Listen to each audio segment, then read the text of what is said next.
कुछ नए भक्त हैं इसलिए हम पहले इसको समझा रहे हैं। आज हम लोग विश्वनाथ चक्रवर्ती ठाकुर जी की टीका है, श्रीमद् भागवतम का श्लोक है, प्रथम स्कंद प्रथम अध्याय दूसरा श्लोक है। तो इसमें श्रीमद् भागवतम के श्रवण करने की महिमा को बता रहे हैं और कह रहे हैं धर्म प्रोजित कैटबोत्र, जितने प्रकार के धोखेबाजी वाले धर्म हैं उसको इस श्रीमद् भागवत ग्रंथ से बाहर कर दिया गया है। वह धर्म जो भगवान की भक्ति नहीं प्राप्त कराने वाले हैं। परमो धर्म, परम धर्म मतलब जो निष्काम धर्म है, भगवान से हमेशा कुछ मांगते रहना, यह कोई परम धर्म नहीं है। भगवान की सेवा करना ये परम धर्म है, निष्काम भावना से, भगवान से कुछ ना मांगना। और जब हम भगवान से कुछ नहीं मांगते तो भगवान देते भी नहीं है। क्या देते हैं अगर हम कुछ नहीं मांगते हैं? भगवान अपना सुख देते हैं, अपना प्रेम देते हैं। यस, निर्मत्सराणाम सताम, तो किनको पसंद आएगा? जो दूसरों से ईर्ष्या नहीं करते। निर्मत्सर मतलब दूसरे को उत्कर्ष को देख करके जलते नहीं है, खुश होते हैं बल्कि। और सताम मतलब जो जीवों पे दया करने वाले हैं। ऐसा नहीं कि अब यज्ञ हो रहा है 2-4 बकरे काट दिए, वैसा इस प्रकार के लोग नहीं, भक्त लोग इस प्रकार के कार्य नहीं करते। ठीक है, इस शास्त्र से क्या जाना जाएगा? तो कह रहे हैं वेद्यम वास्तवम अत्र वस्तु, जो वस्तु भगवान, भक्ति और भक्त जो शाश्वत हैं, भूतकाल में है, वर्तमान काल में है, भविष्य काल में, वो भगवान इस शास्त्र के द्वारा जाने जाते हैं। अरे उन्हें जान जाएंगे तो क्या होगा? तो कहते हैं शिवदम, जीव का कल्याण हो जाएगा। शिव मतलब कल्याण, और उस कल्याण से क्या गौण फल क्या होगा? तापत्रयोन्मूलनम। प्रभु जी ने आपको सिखाया है, आध्यात्मिक आदि भौतिक आदि दैविक क्लेश सिखाया है ना, तो उनका उन्मूलन हो जाएगा, वो नष्ट हो जाएंगे। श्रीमद् भागवते, श्रीमद् मतलब सुंदर, सुंदर भागवत को, भागवत में ऐसा, इसको सुनने से ऐसा होता है। किसने लिखा है? महामुनि कृते, स्वयं भगवान नारायण के अवतार श्री व्यासदेव जी ने श्रीमद् भागवत को लिखा है। किम वा परेर, किम वा परेर का अर्थ क्या है? आयुष प्रभु कहाँ गए? ऐसा आयुष। किम वा परेर का अर्थ क्या है? यस, किसी भी और शास्त्र को पढ़ने की क्या आवश्यकता है? ऐसा क्यों बोल रहे हैं? तो कह रहे हैं ईश्वर सद्यो हृदय अवरुद्धते। रुद्र प्रभु, क्या मतलब है इसका? मैंने प्रभु जी कल ही तो आया, मैं आप एग्जाम लेना शुरू कर दिए। और कौन सुन रहा है? बाकी हम लोग सुन नहीं रहे हैं प्रभु जी, खाली हम लोग आ रहे हैं, सुनने का काम नहीं हमारा। ईश्वर सद्य हृदय अवरुद्धते, दीन बंधु प्रभु, भगवान हृदय में, ईश्वर मतलब भगवान कृष्ण, हृदय मतलब हृदय में, अवरुद्धते मतलब बंध जाते। से आप यहाँ बैठे हो तो भाग भी सकते हो, लेकिन अगर बाहर से लॉक कर दो तो तब बंद गए ना, फिर नहीं निकल पाएंगे। तो ये बात बोल रहे हैं। लेकिन कितनी देर में? सद्य, तुरंत ही सुनने की इच्छा से। तो सुनने की इच्छा होगी, इसका मतलब श्रद्धा भी होनी चाहिए। श्रद्धा होगी तभी तो सुनेगा, है ना? जरूरी नहीं है श्रद्धा भी ना हो, ये भी पता नहीं कि क्या चल रहा है, और आके बैठ गया, सुनने चालू कर दिया, उसी समय से भगवान हृदय माने लगते। कितना गंभीर शास्त्र है, कितना शक्तिशाली श्रीमद् भागवतम शास्त्र है। कृत भी, अरे भाई अगर इतना शक्तिशाली है तो सब लोग क्यों नहीं सुन रहे? तो संस्कृत याद हुई, पुण्यर विना तू श्रवण इच्छा न उत्पद्यते इति अर्थः। पुण्य के बिना तो श्रीमद् भागवतम को श्रवण करने की इच्छा ही नहीं होगी। सुश्रुभिस तत्क्षणात्, उसी क्षण वह भगवान उसके जैसे ही सुनने की इच्छा करता है कि मैं भागवत सुनूंगा, तो तुरंत उसके क्षण में, उसी क्षण भगवान उसके ग्रसित हो जाते हैं। अब जानबूझ करके कल मैंने कुछ बात तत्क्षणात् पे छोड़ दी थी कि तत्क्षण का अर्थ कुछ और लेंगे हम अभी आज चक्रवर्ती पाद। ठीक है, कुछ बातें मैंने कल बताई थी जो एक्स्ट्रा होती ये थी कि जो लोग सदाचारी हैं, अच्छे भक्त हैं, उनके हृदय में भगवान तुरंत स्फुरित हो जाते हैं, और जो सदाचारी नहीं है उनके हृदय में थोड़ी देर में होते हैं। इसलिए योग्यता और अयोग्यता की बात नहीं है। हर व्यक्ति श्रीमद् भागवतम को श्रवण करने का अधिकारी है, जिसके पास भी कान है। आप सब लोगों के पास कान है? यस, तो आप श्रीमद् भागवतम को श्रवण करने के अधिकारी हैं।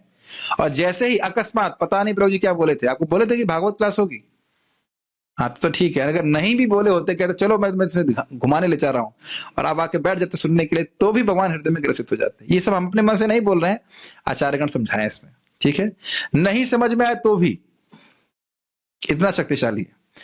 तो आज हम लोग यहाँ पे पेज नंबर 19 से पढ़ेंगे, आगे पढ़ते हैं।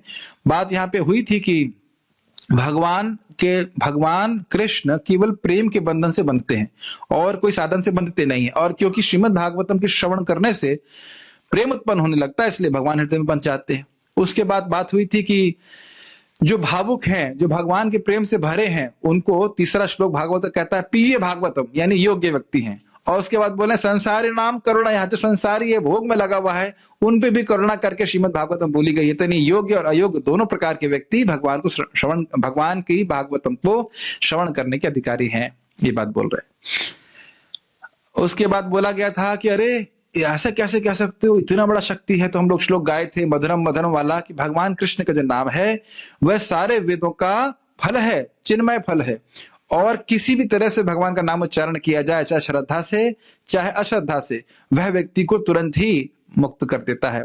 तो इसको यह बताया गया था कि भगवान के नाम या भगवान का वर्णन करने वाले शब्दों में बहुत शक्ति होती है। ये बात कोट करी गई थी पद्म पुराण से।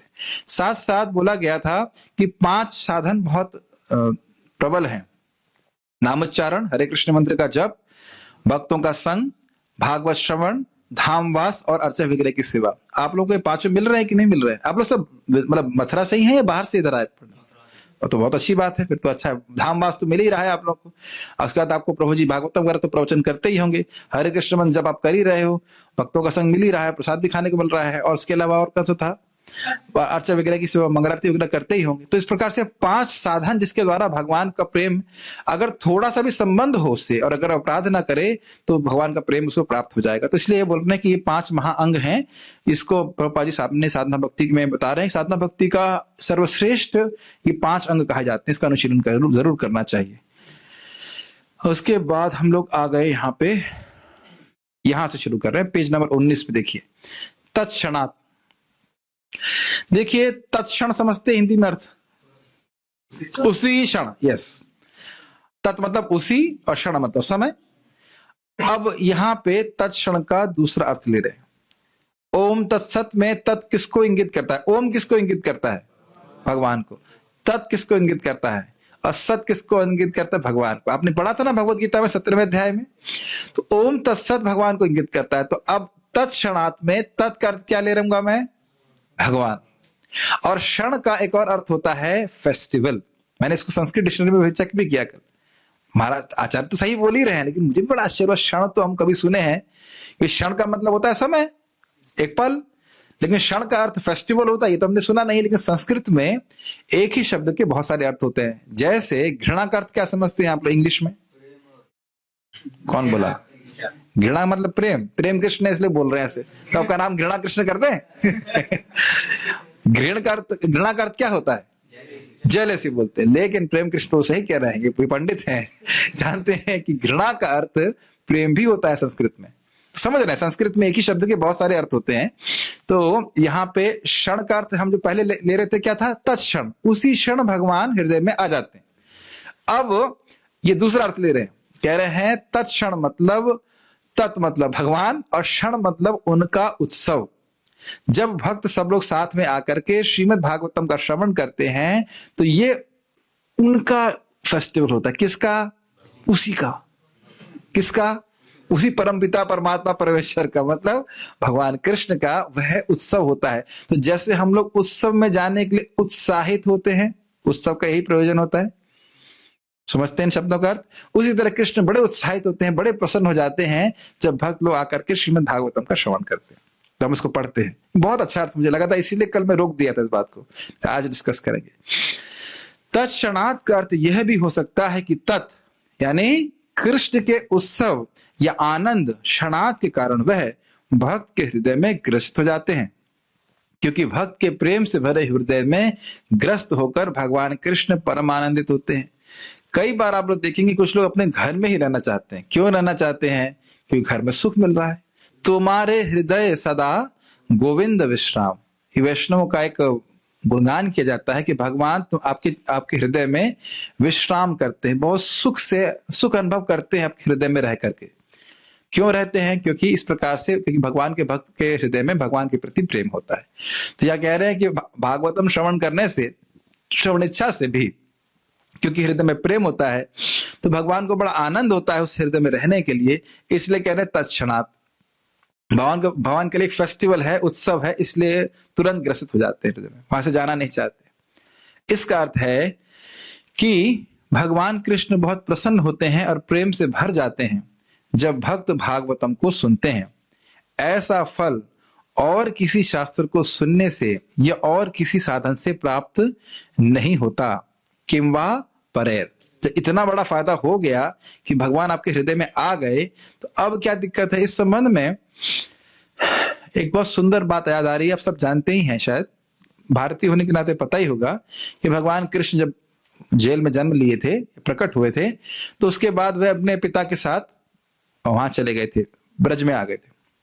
तो वहां पे जब कृष्ण को अपने गोद में लिए हुए वसुदेव, तो एक के बाद आप जानते हो कि जेल के दरवाजे खुलते चले गए थे, याद है?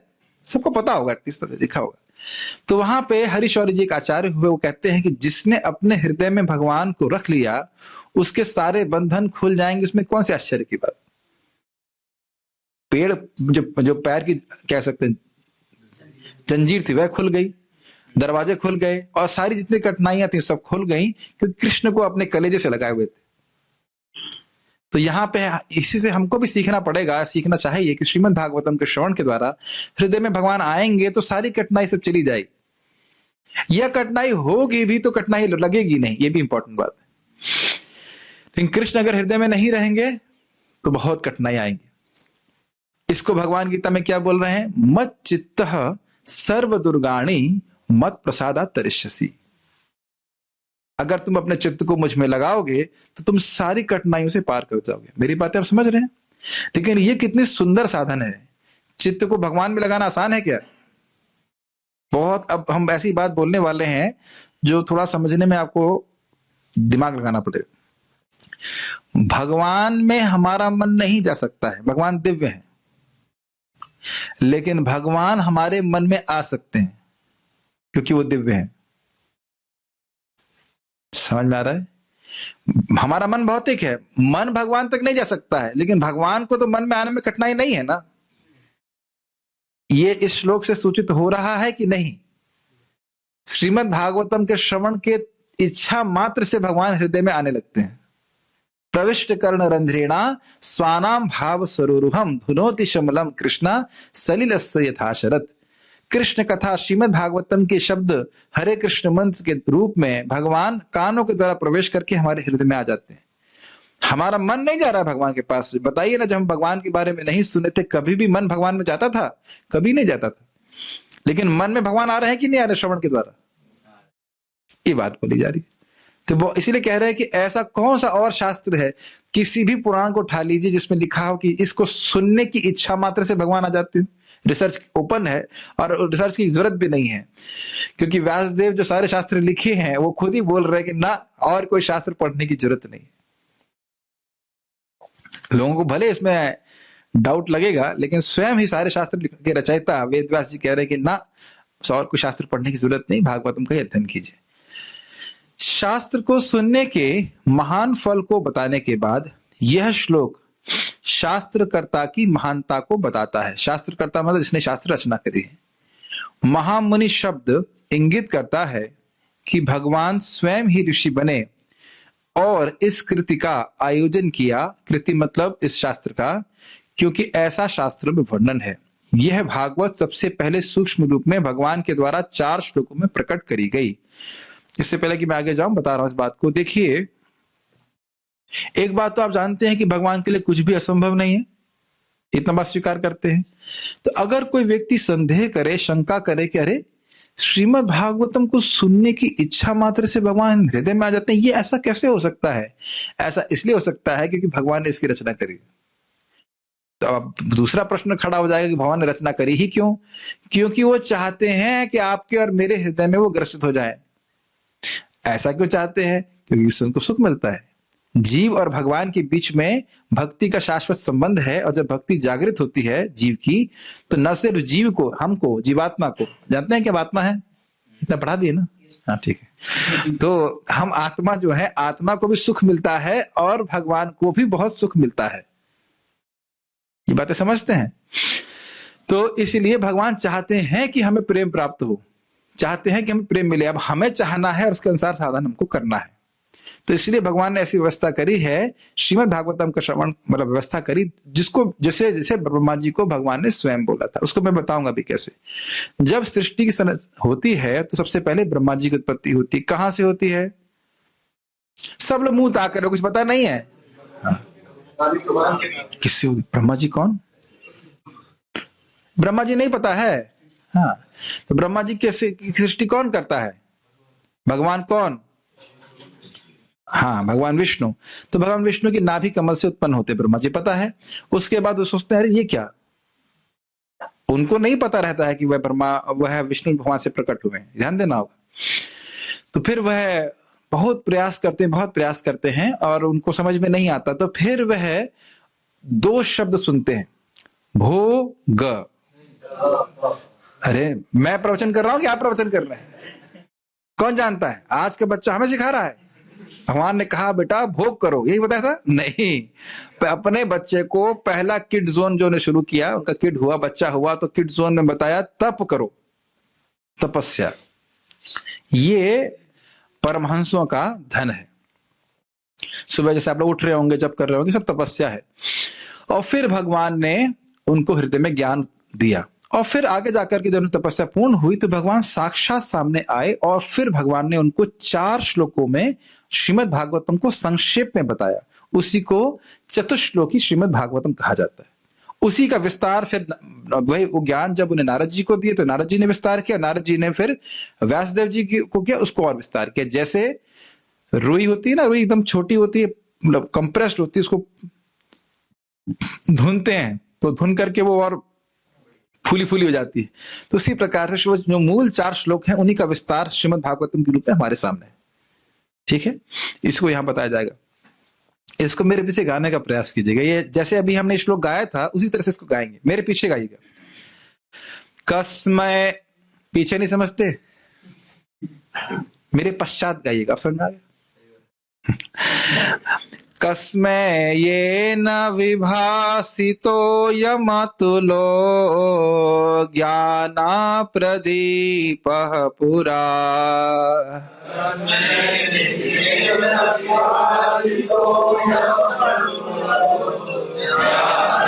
प्रदीपः पुरा तदरूपेण च नारदाय मुनये कृष्णाय तद्रूपिणा।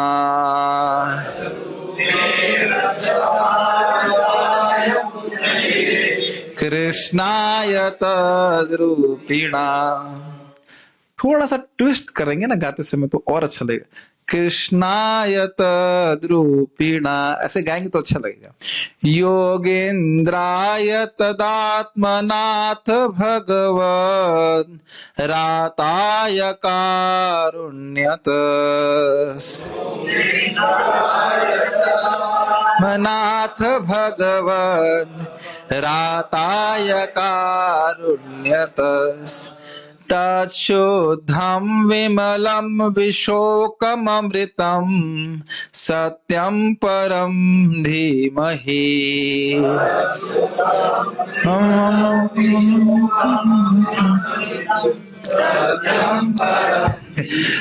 ये देखा जाता है कि जो संस्कृत जो बात नहीं बोली जाती उसको मुंह में बोलना चालू कर देते हो, उसके बाद जो आता है वो जोर से बोलते हैं। कोई बात नहीं, वैसे ये बहुत अच्छा लगता है ना गाने के लिए। मैं सोचता हूँ श्रीमद् भागवतम के सारे श्लोक ऐसे ही गाने वाले होते तो कितना अच्छा लगता है, बहुत अच्छा लगता है इसे गाने में ही।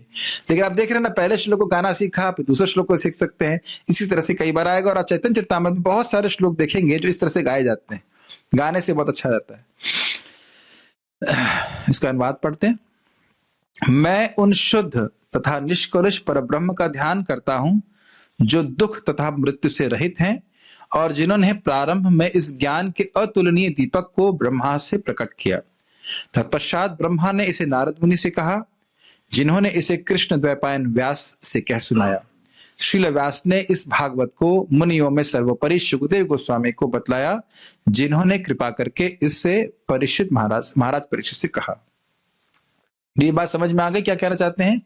महामुनि कृत्य की व्याख्या हो रही है कि जिस भगवान श्री नारायण ने सबसे पहले ब्रह्मा जी को दिया और ब्रह्मा जी से होते होते भगवान के ही अवतार श्रील व्यासदेव जी के पास आया नारद जी के द्वारा, और उसके बाद उन्हें सुखदेव गोस्वामी को दिया। एक बहुत महत्वपूर्ण बात ये जो हम सीख रहे हैं, या भी आप तीसरे श्लोक में भी देखोगे कि श्रीमद् भागवतम के रस का अनुभव अगर कोई करना चाहता है तो उसको श्रीमद् भागवतम को परंपरा में ही स्वीकार करना पड़ेगा।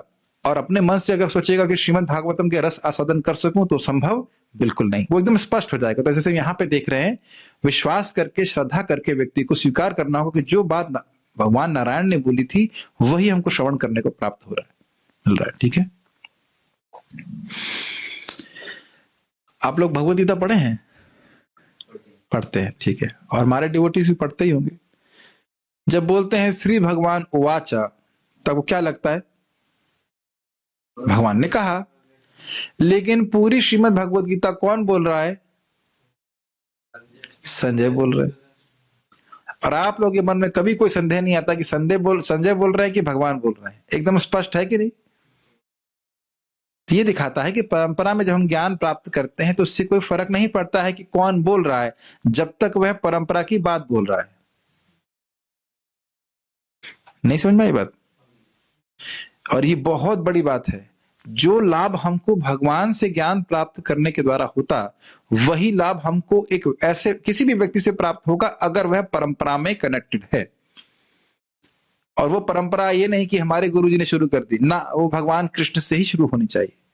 परंपराएं भी बहुत सारी चलती हैं, लेकिन हम नाम नहीं रखना चाहते। 1900 के अराउंड कोई एक परंपरा चली जिसमें वो लोग कहते हैं कि शिव बाबा भगवान है, और कहते हैं हमें भगवान ने दूतों ने साक्षात दर्शन दिया और उसके लिए हम उसके अनुसार बोल रहे हैं। कोई शास्त्र का प्रमाण नहीं है और लोग इस प्रकार से इनको स्वीकार भी करते हैं।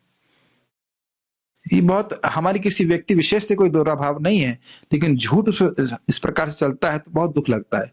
क्योंकि मानव जीवन प्राप्त होकर के इतना बढ़िया सिस्टम मिल गया है जिसके द्वारा हम भगवान की प्राप्ति कर सकते हैं, और व्यक्ति इस प्रकार से दिग्भ्रमित होकर के गलत रास्ते में चले जाता है। देखिए, जैसे भी आज जो मैंने बात करी, अभी मैं कुछ बोल रहा था कि भगवान नारायण ने ब्रह्मा जी को ज्ञान दिए, तो क्या मैं वहां बैठा था बगल में? ब्रह्मा जी क्या कर रहे हैं आप? भगवान क्या बोल रहे हैं? मैं तो नहीं बैठा था ना वहां पे। तो हम शास्त्र की बात को रख सकते हैं ना सबके सामने। अभी देखे ना, मैंने शास्त्र श्रीमद् भागवतम का प्रमाण दिया। तो यही आप देखेंगे, परंपरा में जो कोई भक्त कुछ बोलेगा वो शास्त्र का प्रमाण देगा। समझ रहे हैं? ये बहुत इंपॉर्टेंट बात है। तो यहाँ खाली बात ये हो रही है कि जो भगवान नारायण ने ब्रह्मा जी को ज्ञान दिया व्यास भागवतम का, वही ज्ञान व्यास देव जी विस्तार करके यहाँ पे बता रहे हैं। तो उसमें कोई संदेह नहीं करना चाहिए, वो स्वयं भगवान के अवतार है, और वो इस प्रकार से भगवान के तेज को श्रीमद् भागवतम में रखा गया है, और श्रीमद् भागवतम को श्रवण करके भगवान के प्रेम प्राप्त हो जाता है। अब श्रील व्यासदेव के द्वारा पूर्ण तरह प्रकट किए जाने के बाद प्रश्न यह है कि इस शास्त्र के श्रवण के द्वारा क्या समझा जाएगा, क्या समझ में आएगा, क्या भी विषय है इसका? तो कह रहे हैं वास्तवम वस्तु, वह वस्तु जो कि वास्तविक है, अर्थात भूतकाल, वर्तमान काल और भविष्य काल में अपरिवर्तनशील है, वह उनके द्वारा ज्ञेय यानी वेद्य है, जो निस्वार्थ है। मैं पूरा पढ़ूंगा फिर समझाऊंगा। जो स्वार्थी भी क्यों ना हो, वह इस शास्त्र को सुनकर अपनी स्वार्थ परकता त्याग देते हैं। स्वार्थी लोगों को भी भागवत सुनने का उत्साह होता है, क्योंकि वह भी इस शास्त्र को समझ सकते हैं। यह वास्तविक वस्तु भगवान वैकुंठ के नाम, रूप, गुण, उनका धाम, उनके भक्त और उनकी भक्ति है। इसको मैं समझाने का प्रयास करता हूं। देखिए, उसी वस्तु को वास्तविक कहा जाता है जिसकी त्रिकालिक सत्ता होती है। सत्ता मतलब होता है एग्जिस्टेंस, और त्रिकालिक मतलब हो गया भूतकाल, वर्तमान काल और भविष्य काल। ये समझ रहे हैं? अब अगर प्रश्न उठाया जाए कि क्या हमारा शरीर वास्तविक वस्तु है? अभी आपने वास्तविक वस्तु की क्या डेफिनेशन समझी थी, परिभाषा क्या थी? जिसकी तीनों काल में अपरिवर्तनशील सत्ता हो। हिंदी समझ में आ रही है? यस। तो अब क्या हमारा शरीर, आपका नाम क्या है? प्रीतम।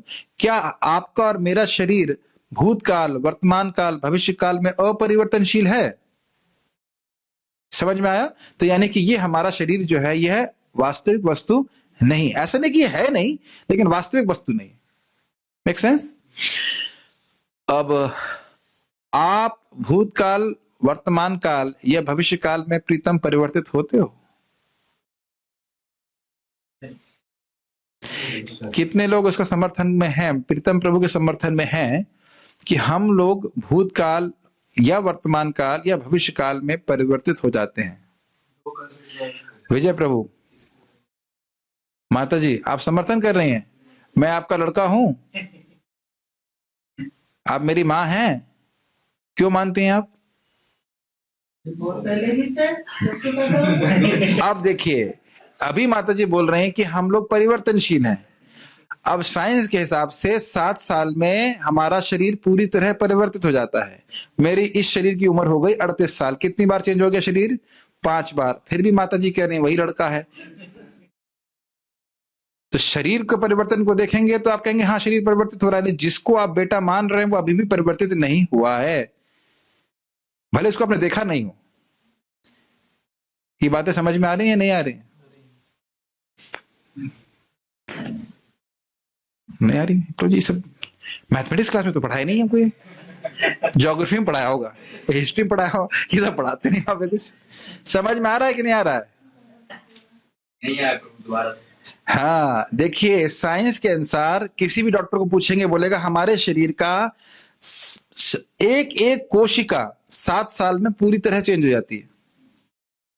तो जिस शरीर को लेके हम पैदा हुए थे वो शरीर तो गया, गायब हो गया। 20 साल के तो है ना कम से कम आप। 3 बार आपका शरीर परिवर्तित हो चुका है। ये मैं नहीं बोल रहा, भगवत गीता बोलती है देहिनो अस्मिन् यथा देहे कौमारम यौवनम जरा तथा देहांतर, देह का परिवर्तन तथा देहांतर प्राप्तिर धीरस तत्र न मोह्यति। जो व्यक्ति धीर है, इंद्रिय संयम किया हुआ है, वो समझता है कि शरीर परिवर्तित हो रहा है, मैं कभी परिवर्तित नहीं हो रहा। जैसे अभी आपके प्रभु जी ने बोला था कि हमारे स्टूडेंट्स आ रहे हैं प्रवचन सुनने के लिए, तो उससे पहले आप कहीं थे ना, उस अनुभव को देख रहे हैं ना, और आप यहाँ बैठे हैं कि यहाँ भी मैम बोर हो रहे हैं क्लास में। एग्जाम्पल दे रहा हूँ, बोर हो रहे हैं अच्छे लग रहे हैं मुझे पता नहीं, लेकिन अनुभव हो रहा है ना। तो अनुभव करने वाला अगर कॉमन नहीं है तो वो परिवर्तन को कैसे देख पा रहा है? इसको पकड़ने का प्रयास कीजिए इस बात को। अगर अनुभव करने वाला परिवर्तित हो जाएगा, if the observer is changing he can not observe a change. तो हम देख रहे हैं अपने शरीर का परिवर्तन, हम देखने वाले वही व्यक्ति रहते। देखिए कभी कभी लगेगा ये बात ना, आध्यात्मिक बात जो है वो थोपा जा रहा, थोपा नहीं जा रहा, कभी हम सोचते नहीं इस तरह से। कभी भी नहीं लगता हमको कि हम परिवर्तित हुए, क्योंकि हुए ही नहीं। तो आत्मा अपरिवर्तनशील है।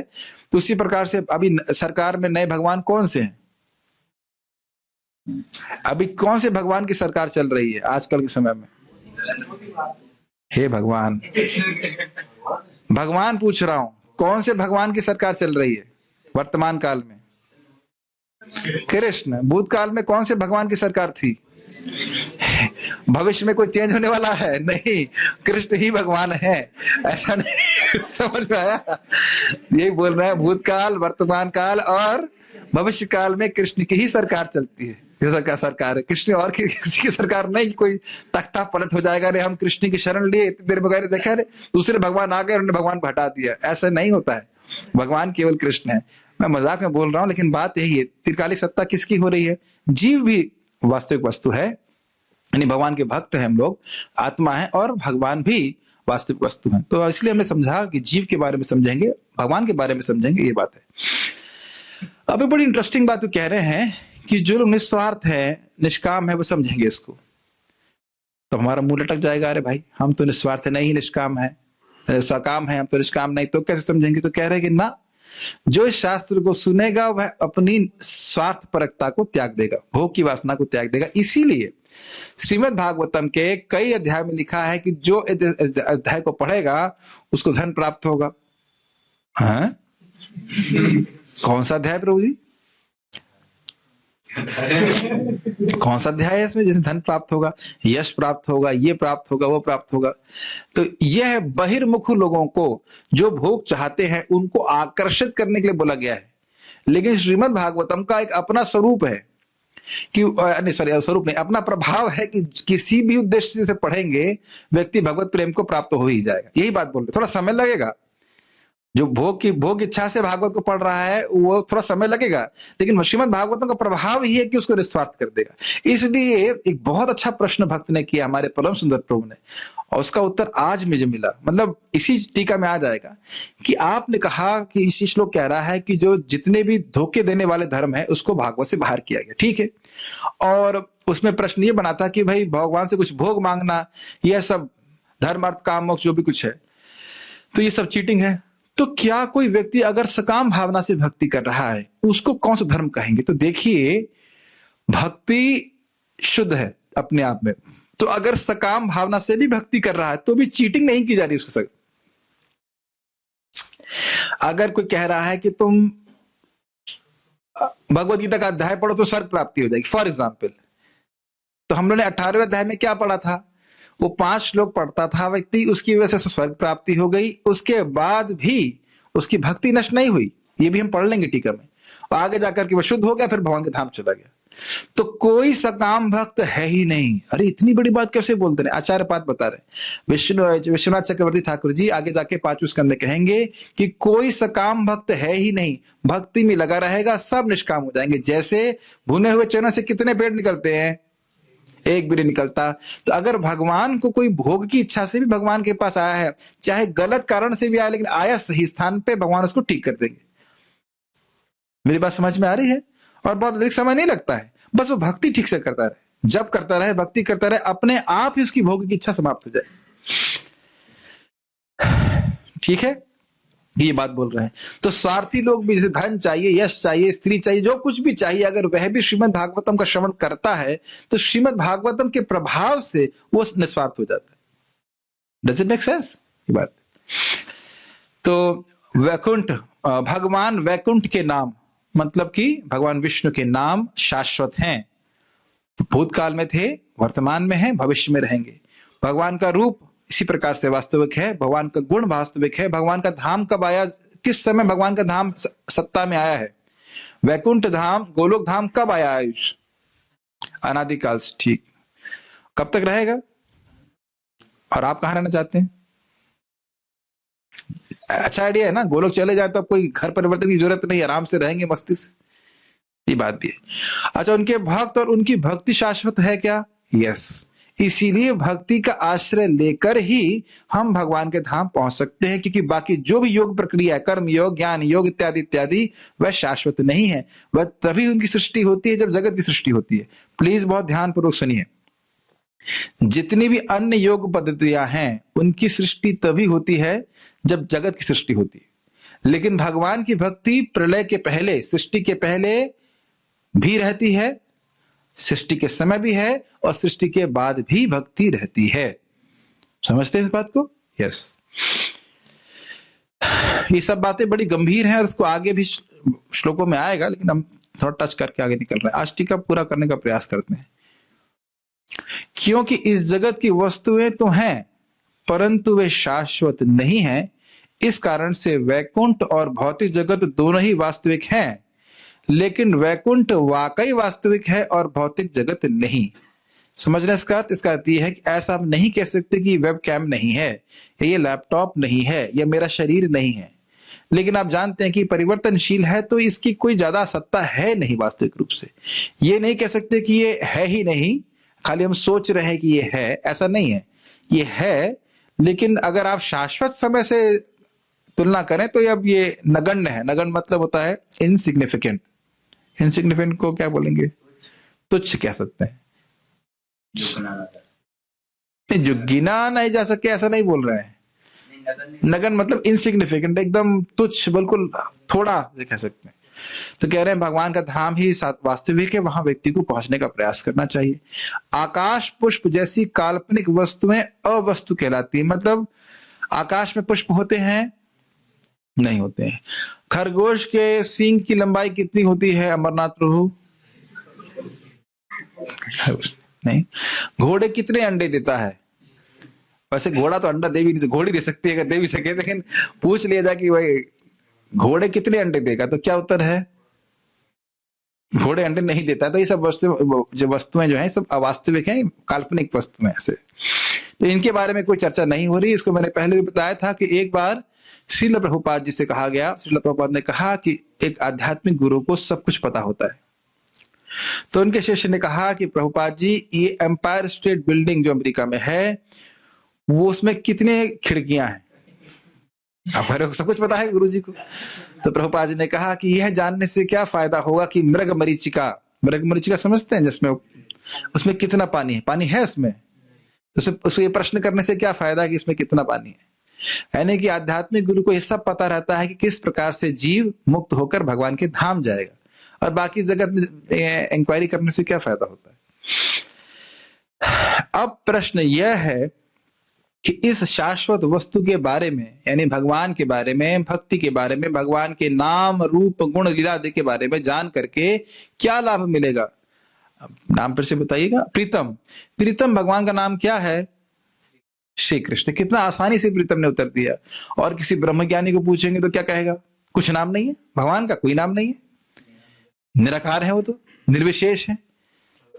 तो आप अलग हैं, उसको कोई देख ही नहीं सकते। तो आप देखिए कि कितनी आसानी से आपने भगवान का एकदम सही नाम बता दिया। मेरी बात समझ में? कैसे मालूम चल रहा है? भक्त श्रवण करके। भक्तों कैसे मालूम चल रहा है?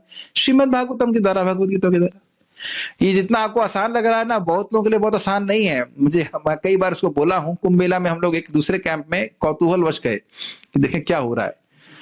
तो उन्हें बहुत बड़ा केला बनाया था थर्माकोल का। यही होता है कोई दम नहीं है, खाली थर्माकोल की चीजें बनाएंगे, खाली खोखलापन है। आप थे ना परशुराम मेरे साथ में, हम लोग गए थे। हाँ, अरे नाम नहीं रखा जाता है, लेकिन उसके बाद वहां कोई सन्यासी बोल रहे थे, हमें उस सच्चिदानंद की प्राप्ति करनी है, हमें उस सच्चिदानंद की प्राप्ति करनी। किसकी? पूरे प्रवचन में हमने 10-15 मिनट सुने, एक बार भी मुंह से कृष्ण नाम नहीं निकला। उसकी प्राप्ति करनी, उसकी प्राप्ति करनी। तब देख रहे किस प्रकार से धोखाबाजी हो रही है। एकदम स्पष्ट मुख से नहीं निकलता है कि कृष्ण भगवान, और यहां श्रीमद् भागवत में श्रवण करके तुरंत मालूम चलता है कि भगवान कृष्ण है। ये स्थिति है। तो भगवान की भक्ति, भगवान के बारे में और भक्त कैसे बना जाए, सबके बारे में श्रीमद् भागवतम से एकदम स्पष्ट समझ में आता है। अब क्या फायदा होगा देखिए, वो शिवदम की व्याख्या कर रहे हैं। भगवान के प्रेम से भरे पार्षद के बनने के फल के रूप में यह मंगलमयता प्रदान करता है, अर्थात शिवदम। अब देख रहे हैं उसी की व्याख्या कितनी सुंदर हुई। शिव मतलब मंगल, कल्याण, द मतलब देने वाला, तो शिवदम का अर्थ हुआ मंगलमय। अब जीव की मंगलमयता किस में है? कि वह अपने स्वरूप में स्थित हो जाए। मैंने पहले भी व्याख्या करी है कि जब जीव को, हमको भगवान का प्रेम प्राप्त हो जाता है, तो हम भगवान की सेवा, कोई भी सेवा करते हैं, चाहे श्रवण करें, चाहे कीर्तन करें, चाहे स्मरण करें, उससे जीव को असीमित सुख प्राप्त होता है। कितना सुख? असीमित का मतलब उसकी सीमा कहां तक है? कोई सीमा नहीं है। इस जगत में हम इस प्रकार कोई सुख की अनुभव नहीं करते हैं। तपो दिव्यम पुत्र का ये न सत्वम शुद्धे तस्मात् ब्रह्म सौख्यम तू अनंतम। अनंत सुख, इस पर लोगों को विश्वास भी नहीं होता होगा।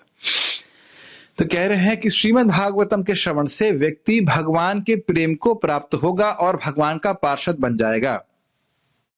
तो अब मन में शायद प्रश्न आता होगा कि हमें इस सुनने को क्यों मिल रहा है? पता नहीं क्यों मिल रहा है, बस भगवान श्रीमन चैतन्य महाप्रभु की अद्भुत कृपा है, इसलिए हमें श्रीमद् भागवतम को श्रवण करने का मौका मिल रहा है। और वो भी परंपरा में प्राप्त हो रहा है। ये नहीं कि बस अभी रुक्मणी का विवाह क्यों नहीं हुआ, गाना बजा कर पाठ कर रहे हैं। ऐसे लोगों को श्रवण के द्वारा हमको पार्षद नहीं बनेंगे, हम परंपरा में प्राप्त कर रहे हैं। जितनी बार हम इस बात पे रिफ्लेक्ट करेंगे ना कि हमें कितनी बड़ी कृपा मिल रही है, उतना ही हमारा भक्ति करने का आग्रह बढ़ता चला जाएगा। बहुत दुख की बात है कि बहुत बार भक्त समझ नहीं पाते कि कितने सुंदर प्रोसेस में है, कितनी सुंदर प्रक्रिया में, जहां हम, जिसका अंत में कौन है? भगवान कृष्ण है। हम उस पथ पे हैं जिसके एंड में भगवान कृष्ण है। हमें भगवान कृष्ण से हाथ मिलाने का मौका मिलेगा। प्रभु जी आपको मौका नहीं मिला सुबह से, मुझे भगवान मिलेंगे? आप क्या बात कर रहे हैं आप? मनोज प्रभु, क्या लगता है आपको मैं झूठ बोल रहा हूं? भगवान मिलेंगे, मेरे को भगवान मिलेंगे। सोचिए एक दिन आप जैसे यहाँ पे गाड़ी चलाए जिंदगी भर, आप एक दिन कृष्ण का रथ चलाएंगे, आनंद आएगा कि नहीं? ये सोचना चाहिए। ये सब खाली धोखेबाजी वाली बात नहीं है। मुचकुंद महाराज को लाखों साल पहले गर्गाचार्य जी बोले कि तुम्हें कृष्ण का दर्शन प्राप्त होगा, तो वह भजन किए, और उसके बाद एक समय में सो रहे थे, तो सो जगा करके भगवान ने दर्शन दिया। भाई यहाँ तो इंचार्ज जगाता है, चलो मंगल आरती के लिए चले जाओ। यहाँ जिसकी मंगल आरती हो रही है वहां खुद जगा रहा है, आओ जगो, मेरा दर्शन प्राप्त करो। है ना? दर्शन दिए ना भगवान। ये स्थिति है। समय चाहे कितना भी लगे, लेकिन उस पथ पे जो आ गया, भक्ति के पथ पे, उसके अंत में तो भगवान ही है। और ये भगवान खुद बोल रहे हैं कि जब तक मेरा एकदम साक्षात कृष्ण को ना देखने लग जाए, तब तक भक्ति करते ही रही। उसके बाद भक्ति छोड़ सकते ना? छोड़ा ही नहीं जाएगा। ठीक है, तो ये कितना बड़ा फायदा है कि नहीं। मैं पे सोच रहा था कि हम सब लोग चाहते हैं बड़ी कंपनी में एक बड़ा जॉब लग जाए।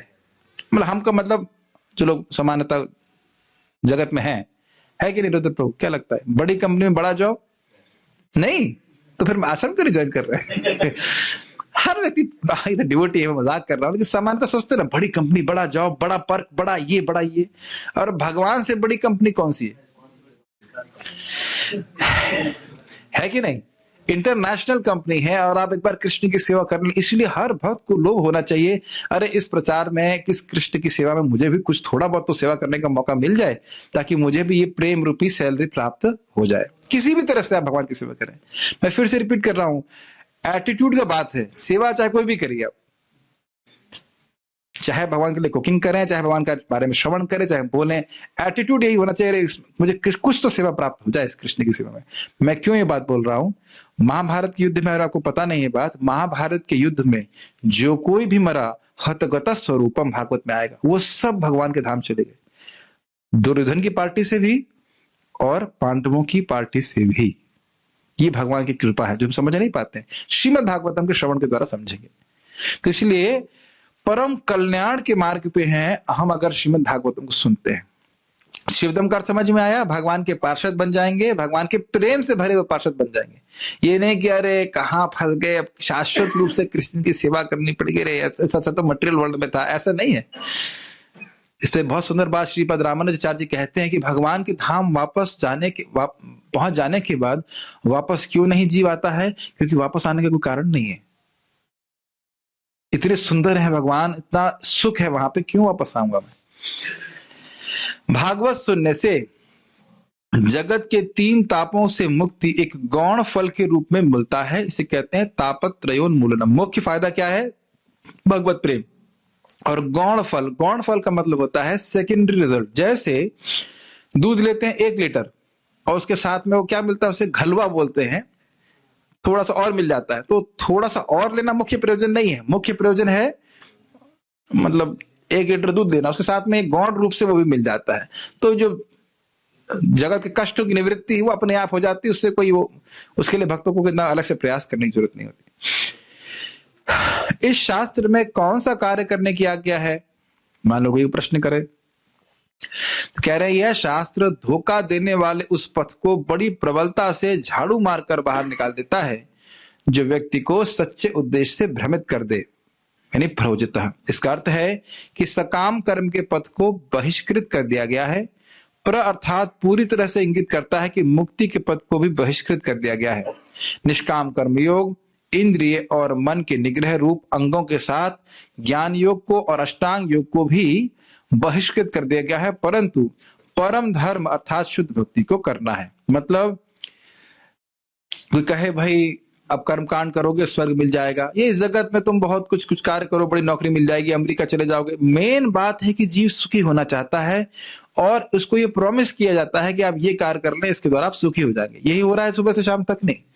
तो कह रहे हैं कि ना ऐसे किसी भी साधन को जो ऐसे साधन की प्रॉमिस करे कि भाई स्वर्ग मिल जाए या मुक्त हो जाए जीव, उसके संबंध में भागवतम उस साधन को और उस साधक को दोनों को ही उठा के बाहर कर दे रहा है। प्रवेश निषेध सुने हैं आप? ये वही बात, केवल भगवान की भक्ति के बारे में बताया जा रहा है और भक्ति को ही परम साध्य के रूप में बताया जा रहा है। हम लोग कई बार आवृत्ति कर चुके हैं कि परम श्रेय क्या है। कोई लेफ्ट नहीं, कोई राइट नहीं, इतना प्रबल प्रश्न पूछता है। परम श्रेय मतलब उसको प्राप्त करने के बाद अब और कोई हायर उच्चतर वस्तु प्राप्त करने लायक ना रहे, क्या है वो बताइए। ये भागवतम का पहला प्रश्न है। कितना गंभीर प्रश्न है। इस जगत में बहुत सारी वस्तुएं हम प्राप्त करते हैं, उसका कहते नेक्स्ट क्या है। जैसे मैं एग्जांपल दे रहा हूं, समझ में आ जाएगा। बहुत सारे लोग मोबाइल खरीदना चाहते हैं, है कि नहीं? और जिस मोबाइल पे हमारा मन आ जाता है, हम चाहिए चाहिए चाहिए चाहिए चाहिए, होता है कि नहीं? उसके बाद वो प्राप्त हो जाता है, तब हम मोबाइल के बारे में कितना सोचते हैं? नहीं सोचते। तो वो एक बहुत मोटा उदाहरण दे रहा हूं, ऐसे बहुत सारे उदाहरण आप ले सकते हैं। बहुत ही जगत में हम बहुत सारी चीजों पे अपने मन को फिक्स करते हैं, प्राप्त हो जाती है, फिर क्या सोचते हैं? नहीं। लेकिन भगवत गीता में क्या बोल रहे हैं? यम लब्ध्वा चापरम लाभम मन्यते नाधिकम ततः। इस भक्ति की शुद्ध भक्ति की स्थिति को प्राप्त करके भक्त क्या सोचता है, इससे अधिक मुझे और कुछ वही वस्तु प्राप्त नहीं करनी, बस ये इससे अच्छा कुछ भी नहीं है। समझ में आ रहा है? तो यही बोल रहे हैं कि परम धर्म शुद्ध भक्ति को करना है, जिससे शुद्ध भक्ति को प्राप्त हो जाए। Make sense? इसको परम या सर्वश्रेष्ठ इसलिए कहा गया है क्योंकि भक्ति सर्वश्रेष्ठ साधन है। बहुत ध्यानपूर्वक सुनते जाइए। क्योंकि यह हर प्रकार के सुख को देने वाला है, अर्थात भौतिक सुख, मुक्ति सुख और प्रेम सुख, और साथ साथ यद्यपि यह गौण फल भी देता है, फिर भी यह निष्कलुषित रहता है। यानी कि भक्ति अगर आप किसी को करने के लिए कह रहे हैं, चाहे वो किसी भी तरह से भगवान कृष्ण की भक्ति करे, वह अंततो गत्वा अपने फलों को प्राप्त होते हुए भी, करते हुए भी वह भक्ति की पथ में बना रहेगा और अंततो गत्वा वह शुद्ध हो जाएगा। मान लो किसी को वही कहे कि किसी को सुंदर पत्नी चाहिए, तो हरे कृष्ण जप कराए, ये हरे कृष्ण करने का प्रयोजन है नहीं, लेकिन उसे सुंदर पत्नी मिल भी जाएगी, उसको बाद में समझ आएगा ना ये कोई जीवन की सफलता नहीं है। किसी को धन चाहिए ना, ये सफलता नहीं है। वास्तविक बात है, एक व्यक्ति हैं जिन्होंने हमारी गौशाला में 2-3 लाख रुपए डोनेशन दिया।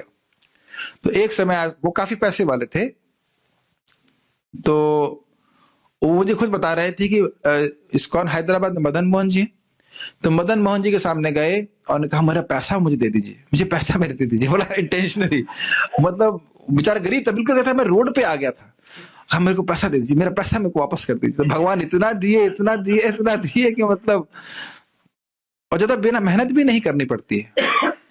हैदराबाद कहाँ है, ये मदन मोहन कहाँ है, मैं उनकी गुणगान सुनकर के मोहित हो रहा। प्रभु जी मैं डोनेशन भी दूंगा, लेकिन पहले ये बताइए कि उस व्यक्ति से क्या क्या कंडीशन लगानी पड़ेगी, कृष्ण इतना पैसा दें। ये सब बात बोलेंगे तो बहुत अच्छे से भागवतम सुनने के लोग आएंगे, लेकिन अब वो भक्तों का संग भी करते हैं, 16 माला जप करते हैं, भागवतम भी पता नहीं सुनते हैं कि नहीं सुनते, लेकिन एटलीस्ट भक्ति कर रहे। तो मैं खाली ये कह रहा हूं कि भगवान, हाँ जैसे कि ध्रुव महाराज को दिए, आप जानते ही ध्रुव महाराज भगवान की भक्ति करे और भोग, भगवान इतना सारा भोग दिए, लेकिन उनकी भक्ति डिस्टर्ब नहीं हुई। समझ रहे हैं मेरी बात? तो यानी कि भक्ति करने से जो कोई भी व्यक्ति भोग चाहता है वो सब प्राप्त हो जाएंगे, लेकिन अच्छी बात यह है कि भगवान उसको शुद्ध बुद्धि भी देंगे जो अन्य मार्गों में नहीं प्राप्त होती है। देवताओं की पूजा करते हैं, कुछ दे भी देंगे, लेकिन देवता शुद्ध बुद्धि नहीं देते, और भगवान जो वस्तु चाहता है वो तो देते ही हैं, साथ साथ शुद्ध भक्ति भी अंततोगत्वा प्रदान करते हैं। अंततोगत्वा मतलब थोड़ा समय लग सकता है, लेकिन वह शुद्ध जरूर हो जाएगा। तो इसलिए किसी भी तरह से भक्ति ही साधन है, चाहे किसी भी उद्देश्य के लिए की जाए। हाँ अगर भक्ति के उद्देश्य के लिए की जाए तो बहुत अच्छी बात है, लेकिन आप ये भी देखेंगे कि कुछ लोगों को बोलो भी कि भाई तुम भक्ति करो निष्काम भाव से, तो भी करने वाला नहीं है। समझ में आई? कितना हूं आप बोल दीजिए कि भाई तुम शुद्ध भक्ति करो, शुद्ध भक्ति करो, उसके हृदय में अगर वासना है तो वासना को लेकर ही भक्ति करेगा। लेकिन भगवान की भक्ति का ऐसा प्रभाव है कि वो वासना भी पूर्ण होती है और वासना गायब भी हो जाती है, दोनों बात समझ में आ रहा है? इसलिए यह श्लोक अभिधेय तत्व को प्रदर्शित करता है। बाद में यह दर्शाया जाएगा कि कोई भी मानव भक्ति कर सकता है। अभिधेय तत्व का मतलब हम फिर से समझाएंगे, संबंध, अभिधेय और प्रयोजन। संबंध मतलब भगवान से मेरा क्या संबंध है, अभिधेय मतलब उस संबंध को हम कैसे जागृत कर सकते हैं, और प्रयोजन क्या है, भगवान के चरणों में प्रेम प्राप्त करना। तो यहाँ बता रहे हैं अभिधेय क्या है, श्रीमद् भागवतम का श्रवण करना, शुद्ध भक्ति का पथ। कोई मुश्किल बात नहीं समझ पा रही, जो लोग रेगुलरली सुन रहे हैं वो मेरी बात को समझ सकते हैं, नए लोगों को थोड़ा सा कठिनाई होगी। लेकिन करना, बेसिकली करना क्या है, हरे कृष्णा कृष्णा कृष्णा हरे हरे, हरे राम राम राम हरे हरे, ये बोलना है, ये जब करना है, और भगवान का प्रसाद ग्रहण करना है, श्रीमद् भागवतम को सुनना, इसे कहते हैं अभिधेय, इसे साधन कहते हैं। यस। बाद में यह दर्शाया जाएगा कि कोई भी मानव भक्ति कर सकता है। सवै पुंसाम परो धर्मो यतो भक्ति रथोक्षजय अहेतु की अप्रतिहता ये आत्मा सुप्रसिद्धि। सबसे सर्वश्रेष्ठ साधन क्या है, संपूर्ण मानवता के लिए परम प्रवृत्ति धर्म वही है जिसके द्वारा सारे मनुष्य दिव्य भगवान की प्रेम भक्ति प्राप्त कर सके। ऐसी भक्ति अकारण तथा अखंड होनी चाहिए जिससे आत्मा पूर्ण रूप से तुष्ट हो सके। ये प्रश्न आएगा कि शास्त्रों का सार क्या है जिससे आत्मा सुखी हो जाए, तो कह रहे शास्त्रों का सार क्या है, भगवान की भक्ति। और वो भक्ति कैसे होना चाहिए, जो आगे जाकर भगवान में प्रेम भक्ति को जागृत कर दे। और वो जब स्वाभाविक रूप से अगर वह अकारण होगी, कोई भौतिक हेतु लेकर नहीं होगी, तो अखंड भी होगी, मतलब लगातार करेगा भक्ति, और इस प्रकार से वह जीव को अत्यंत सुख देने वाली हो जाती है। ये बातें मैं अभी बहुत व्याख्या इसलिए नहीं कर रहा हूं क्योंकि इसकी व्याख्या वही श्लोक पे आएगी तो हम बोलेंगे उस पे। अत्र शब्द की श्लोक में आवृत्ति हुई है। धर्मः प्रोजित कैटवो अत्र, ठीक है, पहला अत्र। धर्मः प्रोजित कैटवोत्र परमो निर्मत्सराणाम सताम वेद्यम वास्तवम अत्र। दूसरा वस्तु शब्दम तापत्रयोन्मूलनम श्रीमद् भागवते महामुनि कृते किं वा परैरीश्वरः सद्यो हृदय अवरुद्ध तेत्र। तेत्र मतलब ते अत्र शुश्रुषकृत भी शुश्रुभिः तत्क्षणात्। अत्र शब्द यहाँ पे 3 बार आया है। अत्र मतलब यहां, यहां, यहां। कुछ कह रहा है? अत्र मतलब होता है यहां, इस भागवत में। इस तथ्य पर बल देने के लिए कि केवल इस शास्त्र के द्वारा ही भगवान अपने भक्तों के द्वारा जीते जाते हैं। मतलब केवल श्रीमद् भागवतम के श्रवण के द्वारा ही भगवान भक्तों के द्वारा जीते जाते हैं और किसी शास्त्र से फायदा आपको नहीं प्राप्त होगा। केवल इसी शास्त्र में और किसी शास्त्र में नहीं, वह वास्तविक वस्तु प्रस्तुत की जा रही है। वेद्यम वास्तव अत्र अत्र, केवल यहीं पे श्रीमद् भगवान का वर्णन हो रहा है पूर्ण रूप से। इस शास्त्र में और किसी शास्त्र में नहीं, परम धर्म प्रतिपादित किया गया है और हर प्रकार के कैटव धर्म को बहिष्कृत किया गया। इस लाइन को समझिए, बहुत सुंदर बात है। धर्म, जिन्होंने श्लोक सुन रहे हैं वो समझ पाएंगे मैं क्या कह रहा हूं। धर्म प्रोजित कैटवो अत्र, पहली लाइन थी उसमें, कहे कि इसी शास्त्र में ऐसा है कि हर प्रकार के धोखा देने वाले धर्मों को बाहर किया गया है। अन्य शास्त्रों में भगवान के बारे में बताया है, लेकिन कर्मकांड भी बताया है। Does that make sense? धर्म प्रोजित कैटव अत्र, केवल श्रीमद् भागवत ही ऐसा पुराण है, ऐसा शास्त्र है जिसमें किसी भी प्रकार के धोखा देने वाले धर्म को नहीं रखा गया है। अन्य शास्त्रों में मिलावट है, जैसे बोलते नहीं 100% शुद्ध घी, मतलब बाकी जगह कुछ और मिलावट हो सकती है, लेकिन हम आपको एकदम प्योर घी दे रहे हैं, केवल यहीं से प्राप्त करें, ऐसा बोलते नहीं है।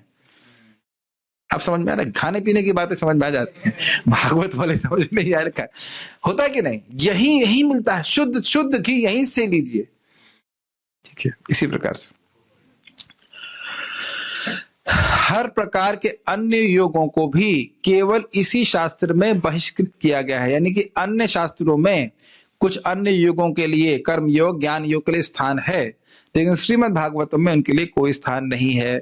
अत्र भगवान भागवत में जिसका वर्णन है उसके द्वारा यह भी समझ लेना चाहिए कि जो जो वस्तु योग बिल्कुल नहीं है उसको भी बहिष्कृत कर दिया गया। मतलब श्रीमद् भागवतम में जिसका सपोर्ट नहीं है, श्रीमद् भागवतम जिसको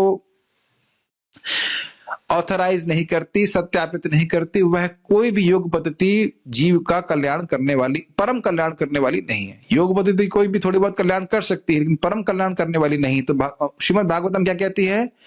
भगवान की भक्ति, भगवान कृष्ण की निस्वार्थ भक्ति ही सर्वश्रेष्ठ साधन है, सर्वश्रेष्ठ साध्य है। तो इसलिए उसी को स्वीकार करना चाहिए, वही उसी को वस्तु मानिए, बाकी सब बाहर कर दिया गया भागवत से। अभी किसी भक्त का कोई प्रश्न है तो मैं ले सकता हूं।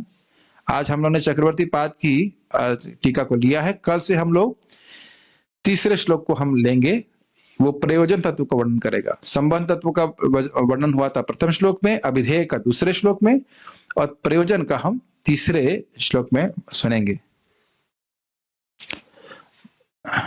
आवाज नहीं आ रही है तो बहुत बाद में आए, बाद मैंने पढ़ा नहीं, आवाज तो आ ही रही होगी। मथुरा ब्रज में है क्या? यस, इसमें क्या डाउट है? हमारी आत्मा भी तो भगवान से ही निर्मित है, तो भगवान तो आत्मा के साथ हमारे अंदर है ना। आत्मा का निर्माण नहीं होता है, आत्मा भगवान के ही साथ शाश्वत है। ये कई बार बोला गया है तो उसको समझ लीजिएगा। सुखदेव गोस्वामी जी को जन्म से ही याद था भगवतम, या व्यासदेव जी ने उन्हें दिया, कृपा संदेह दूर करें।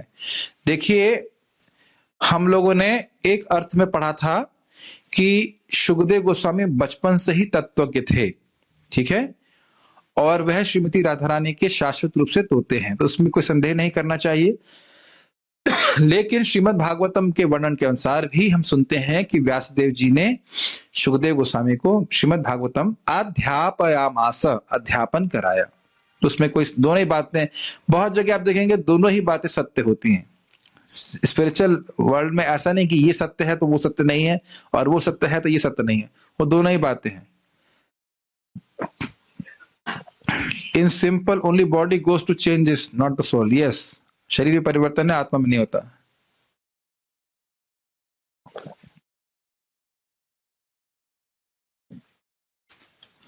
पता नहीं क्या प्रश्न है। Sukhdev Goswami Maharaj has been selected to, Sukhdev Goswami को ही भागवतम, पता नहीं क्या प्रश्न है, पता नहीं क्या कहना चाहते हैं। बस यही है कि कहना चाहते हैं कि सुखदेव गोस्वामी को ही भागवतम बोलने के लिए क्यों कहा गया, व्यासदेव जी को नहीं। तो आप ये प्रश्न कर देते कि भाई व्यासदेव जी को ही, अगर मान लो व्यासदेव ने भागवतम बोली होती तो आप कहते व्यासदेव जी ने क्यों बोली, नारद जी ने क्यों नहीं? फिर कहेंगे नारद जी होते, नारद जी क्यों नहीं, ब्रह्मा जी क्यों नहीं? तो प्रश्न तो बना ही रहेगा ऐसे। जैसे लोग कहते हैं अरे भाई अर्जुन को ही गीता क्यों दी, युधिष्ठिर महाराज को क्यों नहीं? हमने कहा यही करते हैं आप प्रश्न कि युधिष्ठिर महाराज को बोलते तो युधिष्ठिर महाराज जी क्यों दी, अर्जुन को क्यों नहीं? अरे भाई भगवान किसी ना किसी को निमित्त बनाते हैं। सुखदेव गोस्वामी भगवान के महान भक्त हैं और व्यासदेव जी भी हैं, लेकिन सुखदेव गोस्वामी को भगवान ने निमित्त बनाया श्रीमद् भागवत को प्रकट करने के लिए। क्या था? सुख मुखाद अमृताब्धि अमृताब्धि इंदु, ऐसे कुछ था ना श्लोक।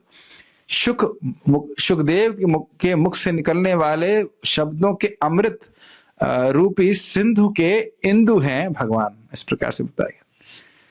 तो स्पेशल क्या है वो तो आप कहेंगे सुख मुखाद, अगली बार हम सुनने वाले हैं। सुख मुखाद अमृत द्रव संयुतम। कोई तोता जैसे किसी फल को चख लेता है तो वो फल और मीठा हो जाता है, उसी प्रकार से सुखदेव गोस्वामी भगवान के महान भक्त हैं, तो उन्होंने श्रीमद् भागवतम को जो बोला तो उससे वो और अच्छा हो गया। आप में से किसी का कोई प्रश्न है? यस प्रभु, माइक दीजिए। यस बोलिए, माइक पे बोलिएगा ताकि सब लोग सुन पाएंगे। हरे कृष्ण प्रभु जी। हाँ, आपने जो पढ़ाते समय बताया था कि जब हम लोग भागवतम का सिर्फ ये सोचते हैं कि हम पढ़ेंगे, उसी से भगवान का जो हृदय में भगवान ग्रसित हो जाते हैं। हाँ। लेकिन भगवान तो हमेशा हृदय में ग्रसित रहते हैं, तो इसका मतलब समझ नहीं आता, क्या कहना चाहते थे आप? देखिए अभी भी मैं फिर वही एग्जाम्पल दूंगा जो पहले दिया है। हमारे जूम पे कुछ भक्त लोग, आप लोग वीडियो ऑफ करे रह सकते हैं, लेकिन उम्मीद है कि आप लोग वीडियो के पीछे हैं। इसमें दिख रहे हैं कुछ लोग जो है वीडियो दिख रहा है कुछ लोगों का, और कुछ लोगों का वीडियो ऑफ है, तो भगवान वीडियो ऑन कर देंगे। समझ में आया?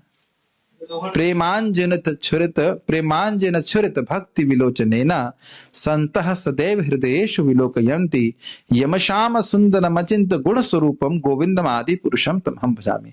जिनको भगवान का प्रेम प्राप्त है, उनके हृदय में, वो हृदय में लगातार ही भगवान को देखते हैं। और किस तरह से देखते हैं? श्याम सुंदर अचिंत गुण स्वरूप वाले, उन श्याम सुंदर भगवान को देखते हैं जिनके गुण और स्वरूप अचिंत हैं, अद्भुत सुख में अद्भुत सुख देने वाले हैं। इसमें बहुत गंभीर बात है। देखिए जब भगवान से प्रेम है तो प्रेम का मतलब अपने संबंध को भगवान से समझ रहा है, तो उस संबंध को समझने के द्वारा ही वह भगवान कृष्ण से उद्भूत यानी प्रकट होने वाले सुख का अनुभव कर सकता है। परमात्मावादी भी जो भगवान को हृदय में देखता है वैसा सुख अनुभव नहीं करता, क्योंकि उसका भगवान के प्रति वैसी सेवा भावना नहीं होती कि मैं भगवान का दास हूं या सखा हूं, ऐसा इत्यादि। जो भी तो भगवान अपने आप को प्रकट करते हैं, अर्थात अपने भगवान अपने सुख को भक्त के हृदय में प्रकट करते हैं भगवान, लेकिन दिख तो नहीं रहे ना, है ये पता है शास्त्र से, लेकिन दिख नहीं रहे। तो जब कान के द्वारा प्रवेश करते हैं और फिर हृदय में प्रकट होने लग जाते हैं। फील नहीं, केवल फीलिंग ही नहीं, आपको सब वीडियो रील भी चालू हो जाएगी, फीलिंग ही नहीं है, everything will be there. Krishna को देख पाएंगे, ठीक है ना, कृष्ण से बात भी कर सकते हैं। और किसी का कोई प्रश्न था? अशोक प्रभु, भक्त वास्तविक कैसे हैं ये बताइए। कि श्रीदामा सखा जो गोलोक में कृष्ण के साथ हैं, वो कब से है? ये करना क्या मतलब, पता नहीं आपको? अनादिकाल से हैं, अभी हैं वो। अभी क्या श्रीदामा सखा भगवान कृष्ण संग खेल रहे हैं या नहीं खेल रहे हैं? खेल रहे होंगे, शर्म नहीं आती बोलते हुए? खेल ही रहे हैं। हाँ, मैं समझ गया आपको, आपका कहने का अर्थ है कि ये नहीं पता कि इस समय कौन सी लीला चल रही है, समझ गया आपकी वही बात, ठीक है। लेकिन इन जनरल भगवान कृष्ण खेल रहे हैं, और कब तक खेलेंगे श्रीदामा सखा? क्या कह रहे हैं? हमेशा खेलेंगे। तो समझ गए ना, त्रिकालिक सत्ता है ना भक्तों की भगवान की। आपका संबंध भगवान से हमेशा से है या नहीं है? हम भूले हुए एक अलग बात है, लेकिन हर जीव का संबंध भगवान से है। आप कब अस्तित्व में आए? अनादिकाल से। कभी कभी भी जीव का ऐसा कोई समय नहीं कि जीव आया हो, हमेशा से रहा है। तो इसी प्रकार से हमें समझना चाहिए कि जीव भी अपरिवर्तनशील है। हाँ, जीव की चेतना थोड़ी प्रभावित हो जाती है, लेकिन जीव अपने आप में कोई इसमें परिवर्तन नहीं आता। ओके, सो कोई और प्रश्न है? आप बता।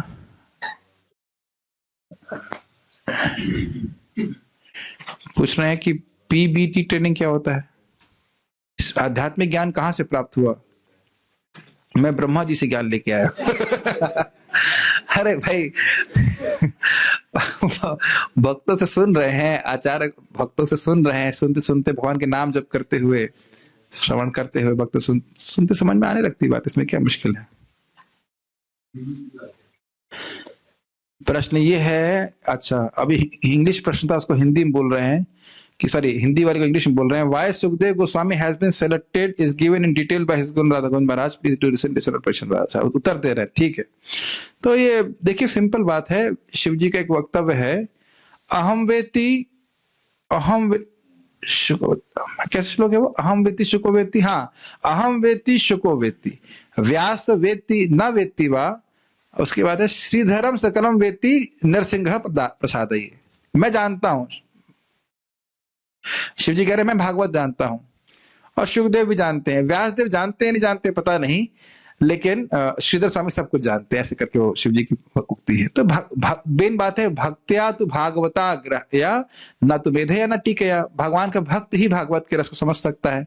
तो सुखदेव गोस्वामी क्योंकि परमहंस वैष्णव हैं, इसलिए उनको बोला गया है। अब क्या और क्या कारण है तो मुझे याद नहीं आ रहा है, और अगर कोई है तो आप उसको कोट कर दीजिएगा, ठीक है। यहाँ रुकते हैं। श्रीमद् भागवतम की जय, श्रील प्रभुपाद की जय।